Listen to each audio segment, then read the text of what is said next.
কাল একটা অভিযোগের ভিত্তিতে স্থানীয় তেবাড়িয়া এলাকার জনগণ আপনার বাড়িতে আসে এবং পরবর্তী সময়ে আপনাকে পুলিশ বাড়ি থেকে উঠিয়ে নিয়ে যায়। কি হয়েছিল গোটা ঘটনাটা? অ্যাকচুয়ালি যে টেমা নামে যে ছেলেটি আমার সম্বন্ধে ভিডিও ভাইরাল করেছে, ওই ছেলেটি অনেক দিন ধরে আমার সঙ্গে সেলসম্যান হিসেবে কাজ করতো। তো কাজ করতো, আমার বাড়িতেই থাকতো, আমার বাড়িতেই খাইতো। তো কিছুদিন ধরে এর গতিবিধি ঠিক মনে হচ্ছে না। তারপর গাড়ি থেকে 3-4 সেট মাল বিক্রি করছে, করার পরে তো তার কাছে 6,000 টাকার মতন আসিল। ওই টাকাটা আমি চাওনে, সে টাকা না দিয়েই পরের দিন যেদিন বিক্রি হয়েছে এর পরের দিন সকালে ভোরবেলা আমার না করেই গেছে গা।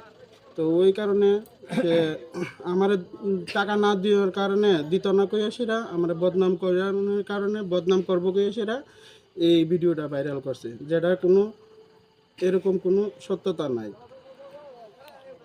এবং এই ভিডিও ভাইরাল হওয়ার পরবর্তী সময়ে যে ঘটনাচক্র আপনার সঙ্গে ঘটে বা ছাগল চুরির যে অপবাদ বা যাই বলুন অভিযোগ এবং এই নেশার কারবারের সঙ্গে যুক্ত থাকার বিষয়টি, পরবর্তী সময়ে যে আপনাকে এলাকার লোক আপনার বাড়িতে আসে এবং পুলিশ আপনাকে উঠিয়ে নিয়ে যায়, এই ঘটনাটা কি হয়েছিল? এই তো যে সময় ওই দিন রাত্রেবেলা যে আমাকে উঠিয়ে নিয়ে যায়, তারপর পরের দিন সকালবেলা যে এই ভিডিওটা যে মিথ্যা, সে যে দুর্নাম ছড়ানোর জন্য আমার ভিডিওটা করছে, এটা বোঝার পরে ওই ছাগলের যে মালিক ওনার সঙ্গে কথাবার্তা বলে আপোষ মীমাংসা হয়ে তারা আমাকে থানা থেকে নিয়ে আসে। এই যে ছাগল চুরির বিষয় এবং নেশা কারবারের বিষয়টা, এর সঙ্গে আপনাকে জড়িয়ে যে অভিযোগটা এসছে, আপনি কি মানে দাবি করছেন এই অভিযোগটা মানে সম্পূর্ণ মিথ্যা? সম্পূর্ণ মিথ্যা এবং ভিত্তিহীন, সম্পূর্ণ আমাকে বদনাম করার জন্য এবং আমার ফ্যামিলিকে বদনাম করার জন্য এই পুরা চক্রান্তটা।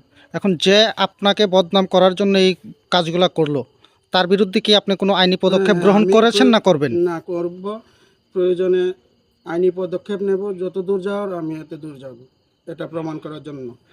আপনার পরিচয়টা দাদা? আমার নাম অভিজিৎ সরকার, পিতার নাম রেবতী সরকার।